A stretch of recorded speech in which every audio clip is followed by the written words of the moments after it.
The 29th of March 1945. A man makes his way to Würzburg's Münchsberg. It's been 13 days since Allied aircraft almost completely destroyed the town centre.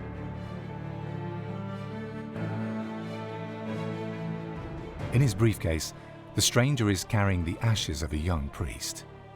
He wants to bring them back to those who have been waiting for the return of their confrère.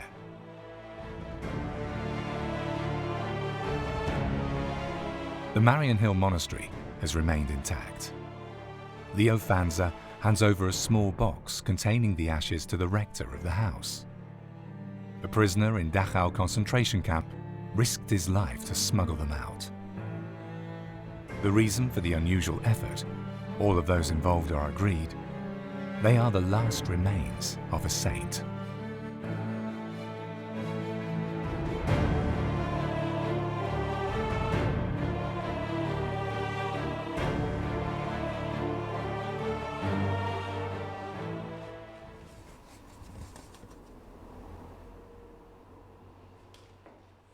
How do you visually portray someone that you have never met?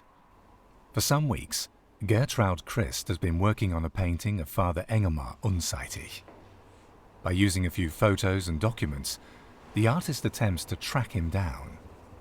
Ich habe die Arbeit oder die Fotografien von ihm sehr oft angeguckt. I've looked at the work and photos very often, and I've studied him. This analysis has made him very present to me. There was a kind of contentment and peacefulness about him. He seems to have been very kind. He's very appealing as a person, although I never made his acquaintance. But he is someone in whose company one can feel good, and I ask myself, just where did he get his energy?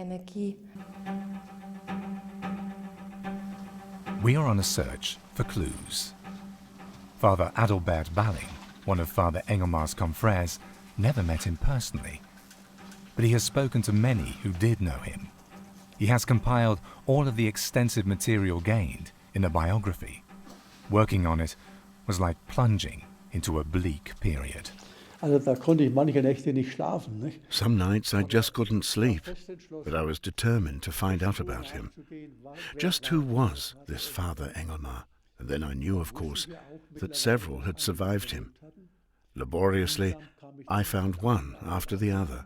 I was interested to find out how did this shy young theologian and priest turn into someone so courageous who would put up with anything as long as he could help someone. Nur anderen zu helfen. A region in the present-day Czech Republic, north of Brno.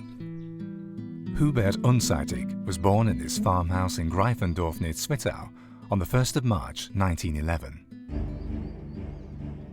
He is merely 3 years old when the First World War begins. His father is sent to fight for the Austro-Hungarian monarchy. He's captured in Russia and dies in a prison camp of typhus. This is a catastrophe for his family. All have to work on the poor farm. Even little Hubert and his sisters have to play their part in securing the family's survival. Hubert has to learn Czech in primary school.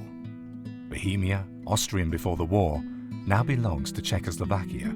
But within the confines of their own home, the Unseitigs speak German. There are hardly any books in the parental home, but grandmother receives a monthly magazine from the Marienhill missionaries and reads aloud to the children from the Forget-Me-Not magazine. Hubert is so fascinated by the stories that he wants to become a missionary himself. War der einzige Sohn von 5 Kindern, es waren noch 4 Mädchen.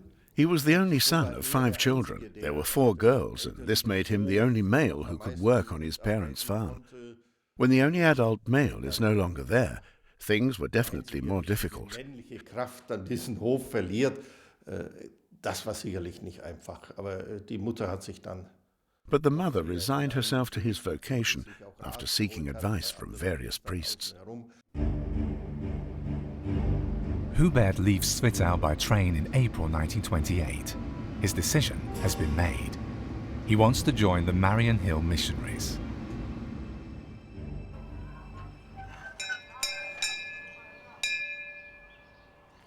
Reimlingen, near Augsburg. The order has established a seminary for late vacations in a former castle. Together with around 60 other new pupils, Unzeitig begins to prepare for high school graduation.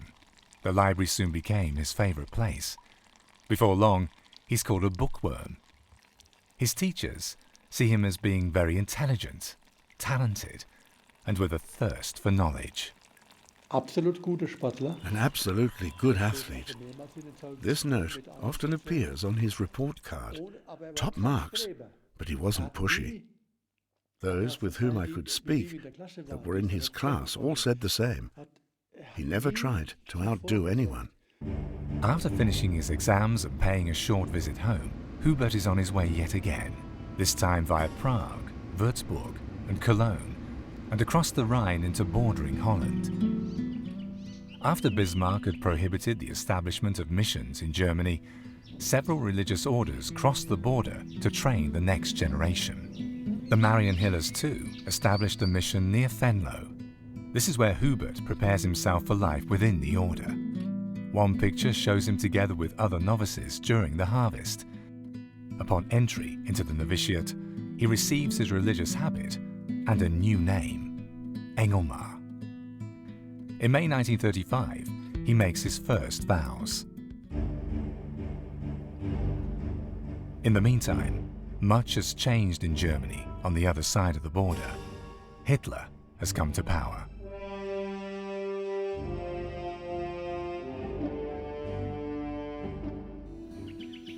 Following his novitiate, Engelmar arrives in Würzburg in 1935. He studies philosophy and theology in St. Pius Seminary, which had only been built a few years beforehand. Once again, the library becomes one of his favorite haunts. He learns foreign languages, French, Italian, Czech, Russian. In addition to this, he collects newspaper articles and pores over encyclopedias. Inquisitive, he soaks up everything he can. Engelmar meets confreres from Africa and America at St. Pius Seminary. The religious house is in close contact with the missionaries overseas. His missionary vocation grows in depth. Natürlich wollte in die Mission. Of course, he wanted to be in the missions. He didn't want to be appointed prefect. He wanted to be in the missions and especially in the East. Nach dem Osten hat sie ihn He wanted to bezogen. go to China or Russia, and this is why he studied Russian. Und da hat auch wieder Russisch gelernt hier weiter. But he also learned all of the theological disciplines thoroughly. Gründlich gelernt.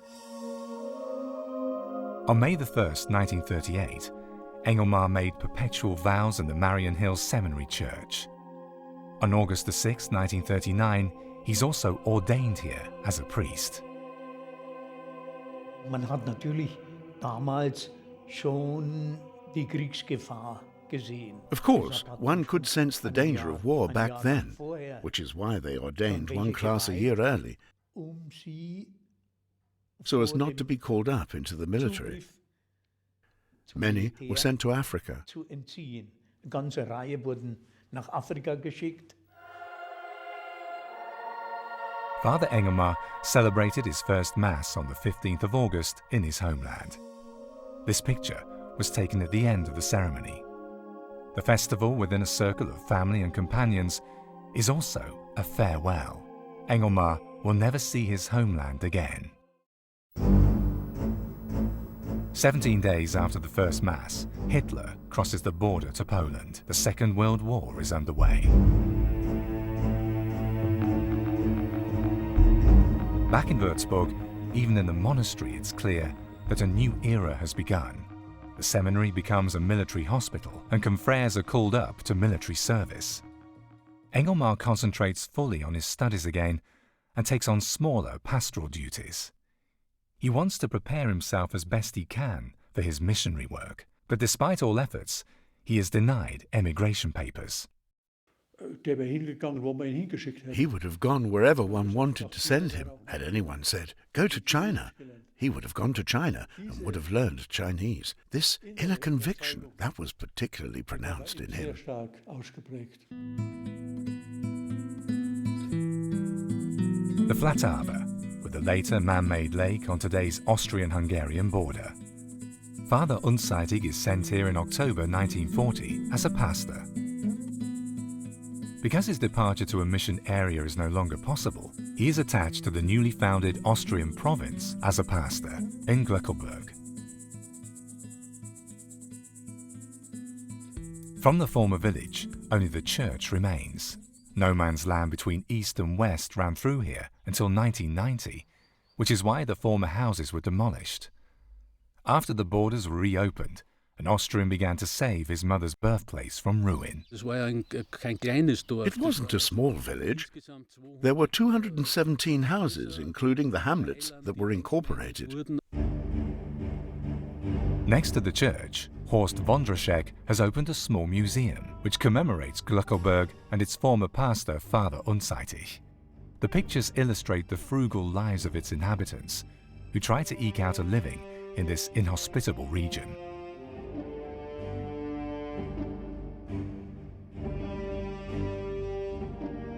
The fact that he grew up in poverty obviously helped him to cope with what he found there. I don't think that it was much different from the life he knew from his homeland. Church and faith characterized the daily lives of the people of Glückelberg. Father Engelmar accompanied them throughout their lives. He baptized the children, married the couples, blessed the dead. Bride protocols still exist that were filled out by Engelmar after marriage preparation classes. For the very first time in his pastoral life, he is left totally to his own devices. For the people, he was a stranger. One has to envisage, when you are a new priest with a parish, all of the people's problems find their way to you. This wasn't easy for him.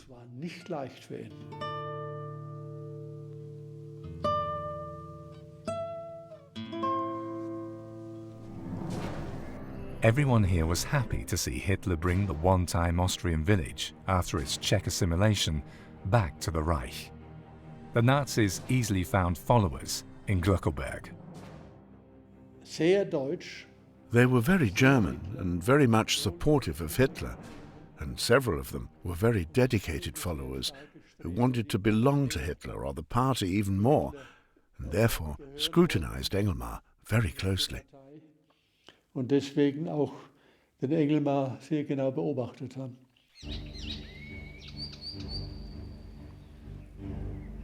One of a priest's duties is to teach in the primary school adjacent to the presbytery. But there are apparently pupils who don't agree with his views. Im Religionsunterricht hat einiges gesagt. Alle Menschen muss man achten und respektieren. In religion classes, he said, one must respect all people, even when they have a different religion or nationality. One of his pupils apparently asked, "And how about Jews? Jews are also human beings. They must also be respected." He was one of the Hitler Youth, dismissed as an altar boy by Unseitig because he was cheeky, and he told his family about the priest. His father was a member of the party, and he told others what had been said.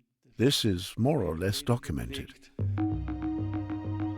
Unseitig does not only make clear what his faith tells him in religion classes.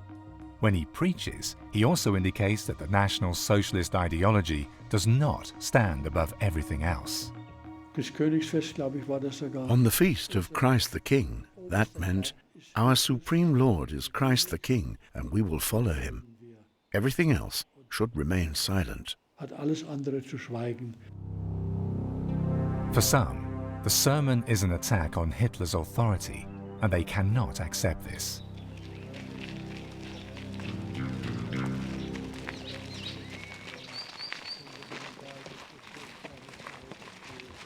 These pilgrims have also been retracing routes to be able to discover more about the former Father Engelmar Unseitig. Every year, the Marienhill missionaries invite Germans, Austrians and Czechs to a gathering in Glückelberg. The annual pilgrimage, which takes place in memory of Father Engelmar, is important for us Marianhillers too, because it gives Father Engelmar the place he once had. He lived there. That was his church in which he prayed and in which he was together with his people. It is poignant when one imagines that it was here that he held his services. Here he conducted weddings, funerals, his entire services for the community. And one can even sense, when there, just how it was for Father Engelmar in this place.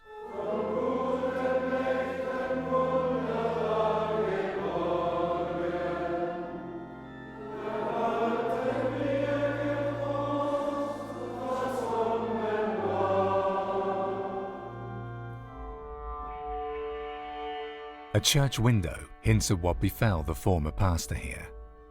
After just 6 months, he has to leave his pastorate because some of the things he says, as some feel, are subversive. On April the 21st, 1941, officers of the secret police arrive in Gluckelberg. They confiscate documents and ransack sermon drafts. Then they arrest Father Unseitig. While his parish congregates to pray the rosary and several weep for their pastor, he is brought to Linz and imprisoned. Confreres who wish to visit him are denied permission. He is only allowed to write to his sister. Das Empfinden in den ersten 2 Briefen, die aus Linz im In the Gefängnis first 2 letters that he wrote from prison in Linz, it is obvious that he is unaware of any wrongdoing, that he was certain to be able to return to his rectory.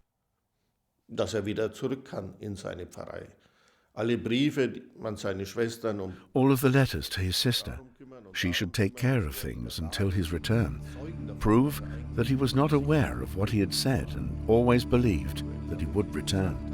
und immer auch geglaubt hat, dass wieder zurückkommt. Bezeichnend ist dann auch, dass eigentlich nie eine Gerichtsverhandlung stattgefunden hat. It is also significant that there was no court case, that instead he was taken directly to the concentration camp in Dachau without a trial, without an accusation, and without defense counsel.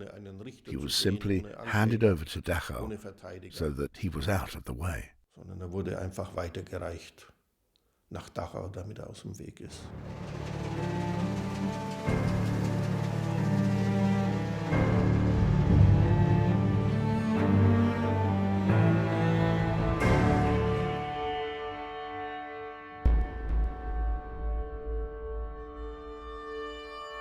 Dachau concentration camp. This camp, built in 1933, is supposed to put Volksschädlinge, so-called enemies of the people, back on track. Besides Jews, especially communists, Sinti and Roma, homosexuals, Jehovah's Witnesses, and priests were kept here. But re-education, as it was called in Nazi propaganda, never took place here. It is a place of extreme brutality that young SS soldiers used to practice their sadistic tendencies. Unseitig arrives here on June 3, 1941. As the gates close behind him, he enters an area void of laws and justice. No one is going to laugh here. The only one to laugh here is the devil, and I am the devil. These malicious words are uttered by the SS Führer, who greets the newcomers. Even the initial admission makes it clear that inmates should not expect to be treated like human beings. Jedes Härchen am Körper wurde wegrasiert. Every single hair on their bodies was shaved off, degrading. Everyone must have felt like this, and an empathetic man like Engelmar must have felt it 3 times over. Doppelt und dreifach.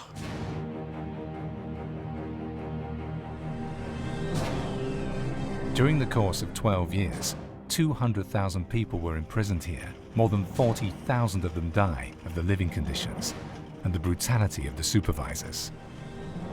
Die waren der Willkür. They were at the mercy of very cruel people, people that think up terrible things with which to torture others. Die nur Grausames erdenken, andere zu quälen.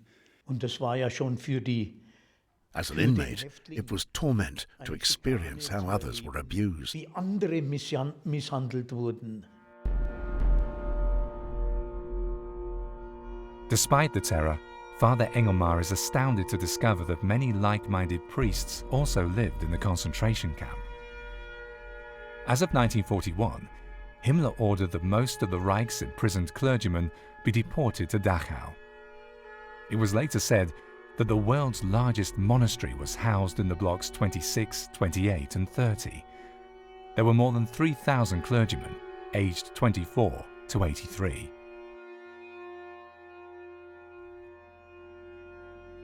Barbed wire separated the priests' block from the other sections.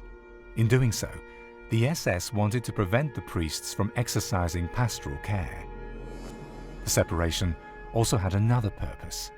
It was meant to fuel hatred against the priests amongst the other prisoners.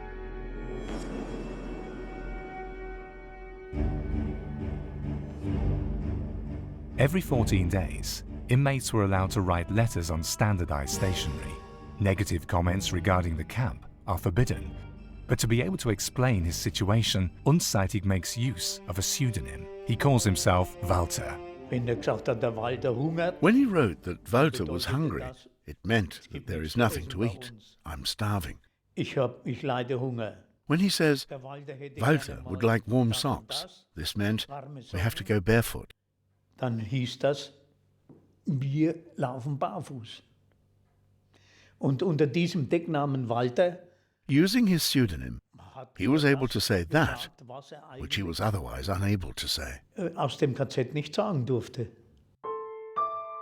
In one of his first letters, he writes, As Walter is still in good health, he will, God willing, be able to survive the suffering and deprivation of these hard times. We all find strength in the thought that without God's will, not a single hair will fall from our heads, and that those who love God, or at least attempt to, will be all right in the end. In 1941, on the insistence of church leadership, the clergymen are permitted to set up a chapel in one of the rooms in Block 26. Each morning, prior to going to work, they celebrate the Eucharist. At first, it's just a primitive room, but with much creativity, the inmates turn it into a considerable place of worship. Die Gemeinschaft der Priester The community of the priests was, of course, a support for one another. Without the daily Mass and without this community, many would have simply perished. wären viele zugrunde gegangen.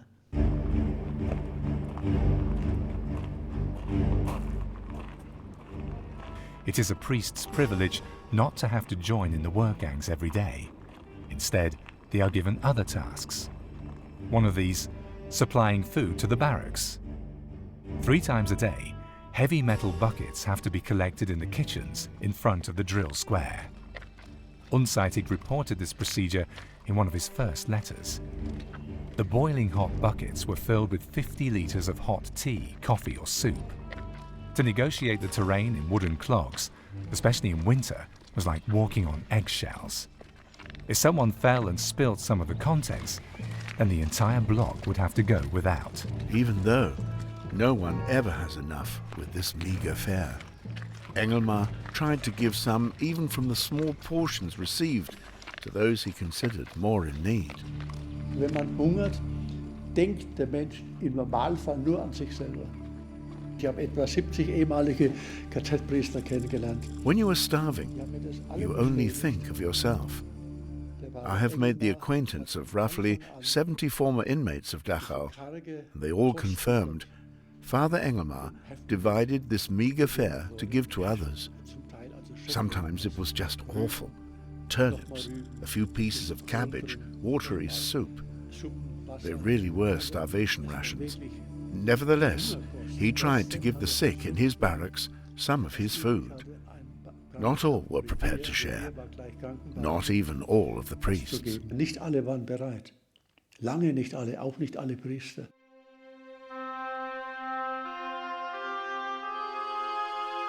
God guides us with wonderful wisdom.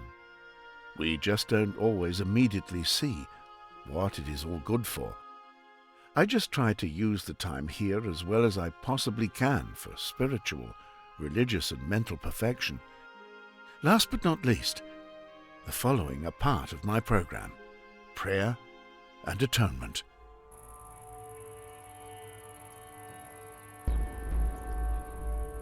An overgrown field close to the concentration camp. High grass now covers the area on which countless inmates were forced into slave labor. Here was the so-called plantation, a workplace mainly for priests. During the war, the facility belonged to the German Research Institute for Food and Resources. To this day, buildings and greenhouses can be seen. Father Unzeitig also worked here. No matter how bad the weather, the inmates have to ensure that pepper, paprika, savory, basil and thyme flourish. These are processed into medicinal herbs. Gladiola leaves produce vitamin C. The priests have to slave for up to 14 hours per day.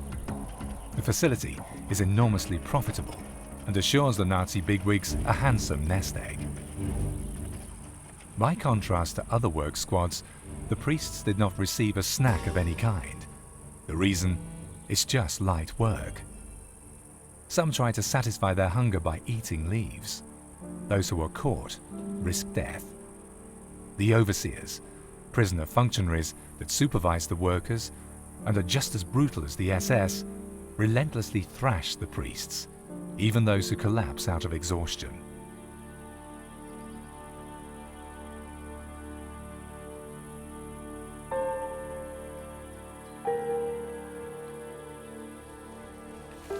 Even though Unsighty, like his fellow inmates, suffers under the torment, he is able to find a positive meaning in the experienced distress. Like so many other things, human beings learn initially from their experiences in the school of life. We are obviously supposed to experience the lack of peace in the world for our fellow man and help all to find true peace. Jesus, too, knocks on the gates of the world with the wish to hand it peace. But presently it would seem as though the waves of discord surge too high, thus preventing universal peace. In addition, not all of the guilt and injustice, human malice and inadequacy have accumulated is yet atoned for. Will sühnen, so wie Jesus am Kreuz. As Jesus on the cross atoned for all of the sins of the world, he too wants to expiate through his suffering, through the chicanery and everything negative, the hunger, the cold, and the hard work. He too wants to offer everything for the sins of the world, for the crimes of the Nazis. He wants to make amends in front of God. Für die Verbrechen der Nazis will eine Wiedergutmachung Gott gegenüber leisten.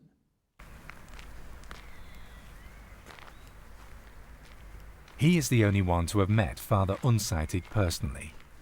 Hermann Scheipers lived together with him in the Dachau Priestblock. War mit mir auf derselben Stube. Unsightig lived in the same room as me, and close by was the table at which he used to sit. We got to know him as a silent prayer. He was a very devout person. War ein ganz frommer Mensch. Und ich I have always been interested in Germans and wanted to know why they were in the concentration camp. und wollte wissen, warum sie ins KZ gekommen waren. And he told me that he attracted the wrong attention during his sermons, and that this is why he was arrested. Und ist daraufhin auch, But this didn't seem to bother him too much. und das hat ihn aber nicht besonders gestört, sagen wir mal. Unsightig. I knew him very well. Sehr gut. I respected him. Geschätzt habe ich ihn. Many of those in the priests' barracks managed not to crack under the conditions of imprisonment.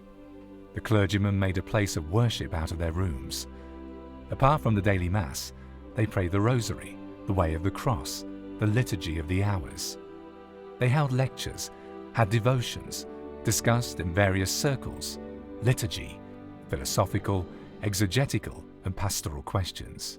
In secrecy, they even managed to ordain the imprisoned deacon, Karl Leisner, to the priesthood.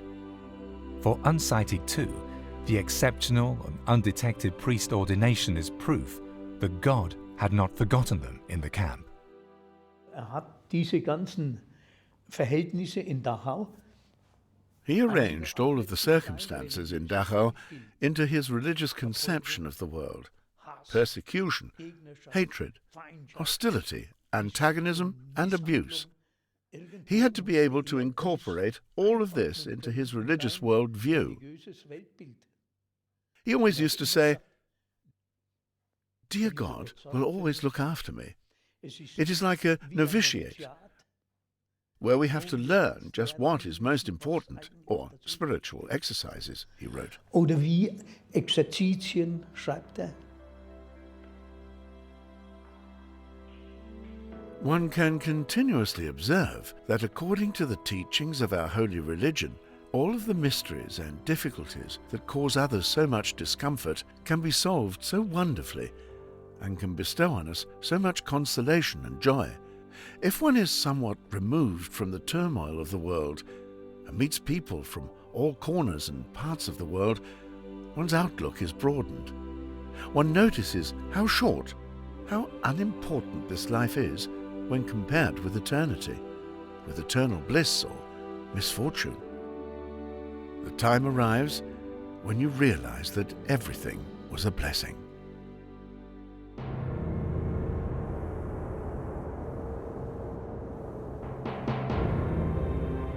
In 1942, Unzeitig's capacity to suffer is put to the test. More and more inmates are dying of starvation. The deaths of so many are very hard for Father Engelmar to take. If there were no hope, one would have to go mad with all of the misery of body and soul. But Walter should gather courage, something he always tries to do in the face of despondency. Let us hope that the ghost of hunger has been pushed back once again, and that God once again has mercy on all those who are dependent on the will of others for every morsel of bread. When one considers that censorship prevents the prisoners from being more explicit, one can ascertain just what a catastrophic situation these lines attempt to describe. In the autumn of 1942, the inmates are allowed to receive parcels.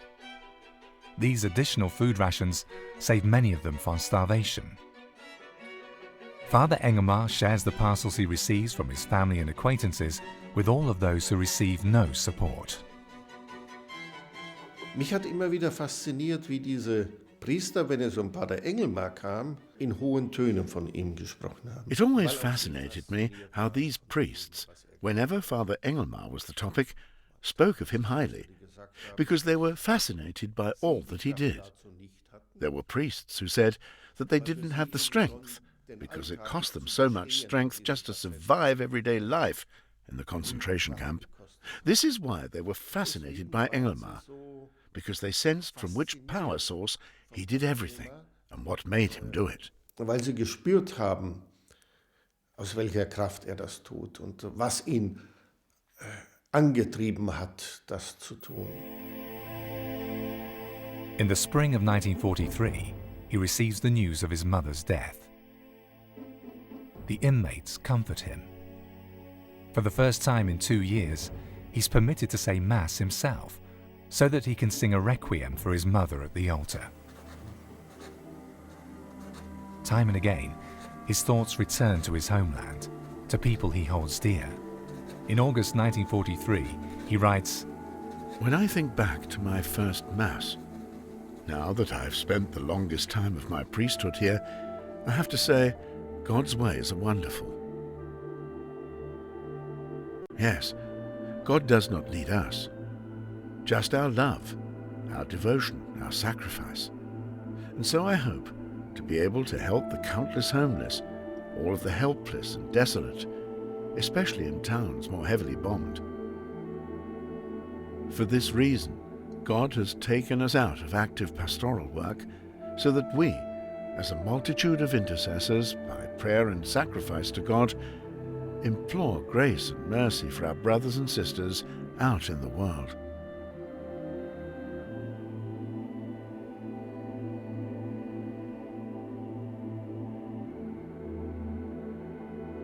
It breaks my heart when I see how an entire nation heads for the abyss.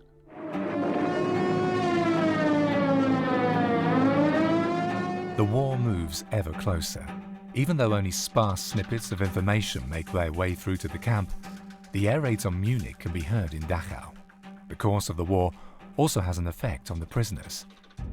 More SS soldiers are being deployed on the front. The propaganda fuels the myth of final victory, to which end countless soldiers are being senselessly sacrificed. Unzeitig cannot fathom why an entire nation refuses to accept the truth.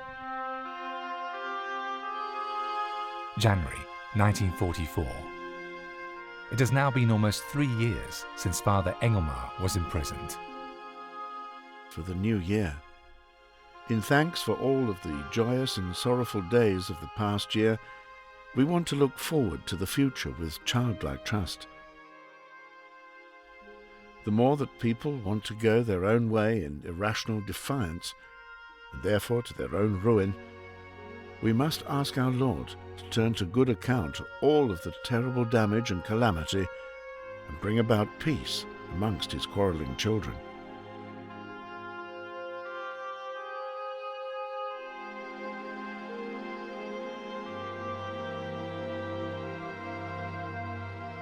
Please, God, that the momentary testing period is soon over, or at least that mankind doesn't break, but does better. We see that suffering is usually a guide to God, but we also see that very hard testing breaks many lukewarm people, and for some, the divine purpose remains unrecognized. But with God, nothing is impossible. And so we want to continue storming heaven in the hope that God will have mercy on all of the beleaguered and those who have erred. Oh, if one could only reach out and help all of the destitute and badly ravaged. If I could only obtain this grace from God, how gladly would I take any sacrifice upon myself with God's help.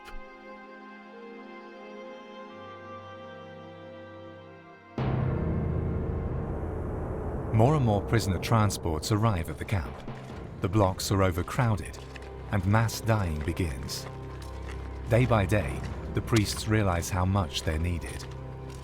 One of them will say later, "If we had not been imprisoned, we would have had to report to the camp of our own free will in order to support the countless abandoned in their hour of need."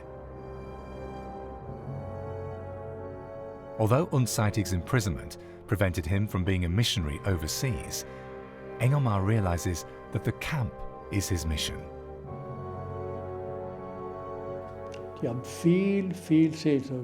They did much pastoral work. They heard the confessions of Russians, Polish and French. He could speak several languages. They gave communion in secret.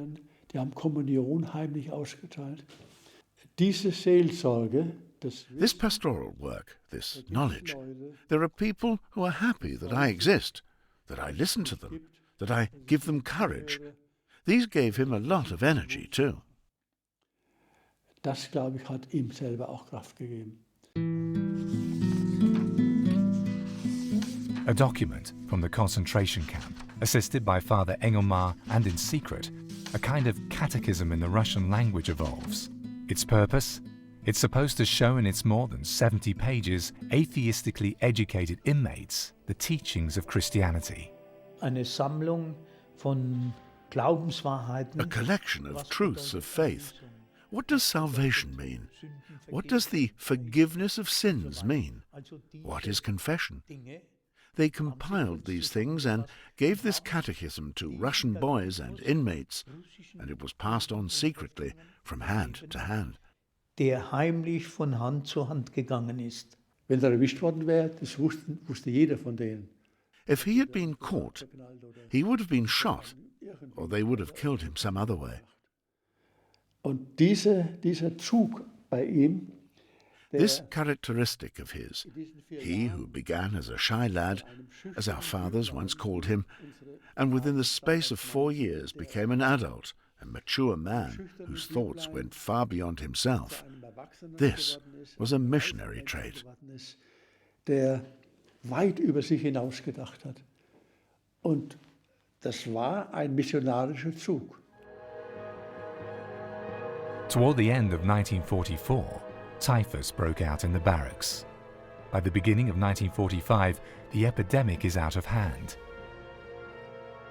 For fear of catching it too, the guards keep as far away from the barracks as they can and leave the doomed to their own fate. Unzeitig, who due to his knowledge of languages has made many contacts with Ukrainian and Russian prisoners, knows the conditions that prevail in the affected barracks. Und hat keine andere Möglichkeit gesehen, als sich heimlich einzuschleichen in diese He saw no possibility other than to furtively sneak into the barracks in which typhus had already struck. He wanted to help at all costs. It was his duty to stand by those in need of help, of both a pastoral and medical nature. Pastorale Hilfe brauchen, vielleicht auch medizinische. Soon, the camp is divided into two halves. On the right side of the camp street, nothing but typhus barracks. Blocks which once housed 1,600 men were now reduced to 400. The dying begins in earnest. Normalerweise hätten die Pfleger vom Krankenrevier abkommandiert werden müssen. Normally, the male nurses from the sick bay should have been ordered to attend the typhus patients, but they all refused. Not one of the communist nurses was willing to enter the typhus barracks. Then they came up with the idea, who wants to report voluntarily? Und da kam sie auf den Gedanken, wer meldet sich freiwillig zur Pflege der Flexibelkeit. At the end of January, after Mass, Camp Dean Father Georg Schelling stood in front of the prisoners at the priest's block and delivered a serious speech. The dying are in need of spiritual support. Who, was his urgent plea, is willing to go to them?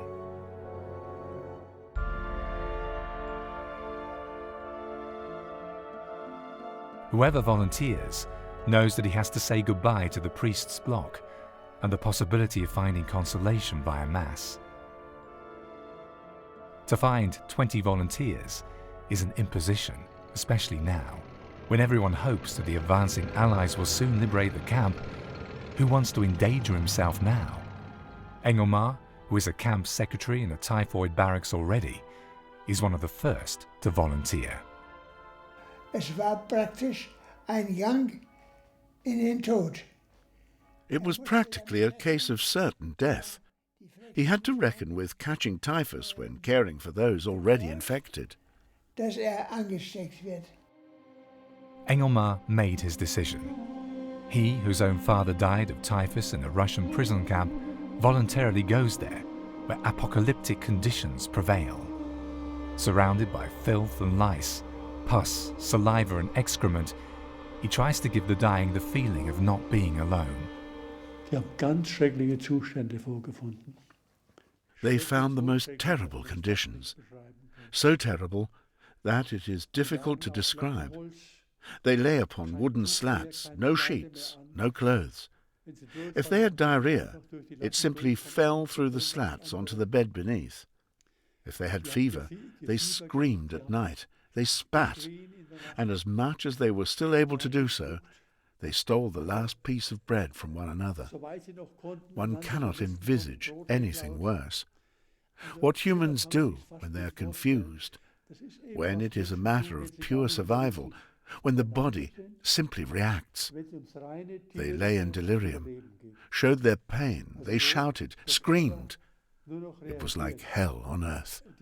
For Engelmar too, and for those he wanted to help, it was hell. Schmerzen zum Ausdruck gebracht, gebrüllt, geschrien. Also es war die Hölle. Auch für den Engelmar, für den, der helfen wollte, war es die Hölle. Father Engelmar now lives in barrack number 23. He gives communion to those infected with typhoid. He hears their confessions. He anoints them with oil as a sign of their closeness to God. He does this so often that before long he has no more oil. He therefore goes to the neighbouring block, in which Father Lentz, just like him, cares for the dying. He taps on the window of block 21 and asks the Jesuit if he will give him some of his oil. He is shocked when he sees him. Convulsed with chills, with sunken, hollow cheeks and red blotches, this is how he looks. Father Lentz warns him to take care of himself. Unsightig simply smiles. He leaves, as he knows that the dying are waiting for him, and he already belongs among them himself. When others notice his condition, they bring him to the sickbay. Once the inmates of the priest's block hear of his critical condition, they pray 2 days long for his recovery. On the morning of the 2nd of March, he dies. In Block 26, they say a requiem, in full knowledge that they are celebrating a martyr. Es ist ein Märtyrer A martyr der of Nächstenliebe. brotherly love. So kann man sagen.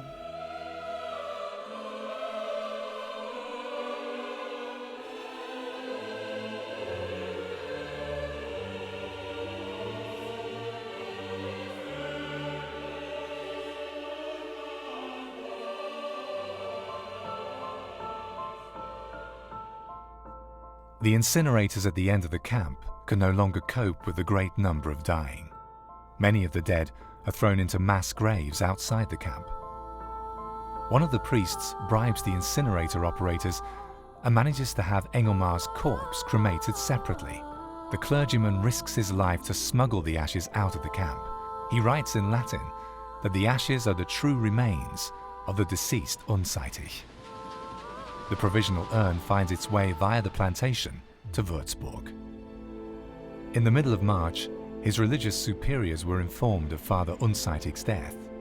While Würzburg threatened to sink in an ocean of Allied bombs, the rector of St. Pius Seminary sends a quick prayer to heaven.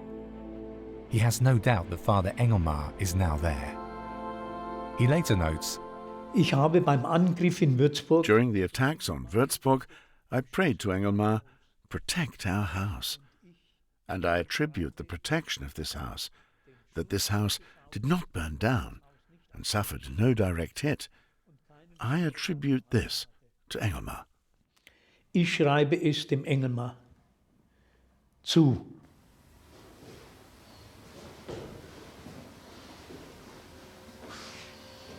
his confreres initially buried the ashes of Father Engelmar in the cemetery. In 1968, his mortal remains were brought to the seminary church. He has come home.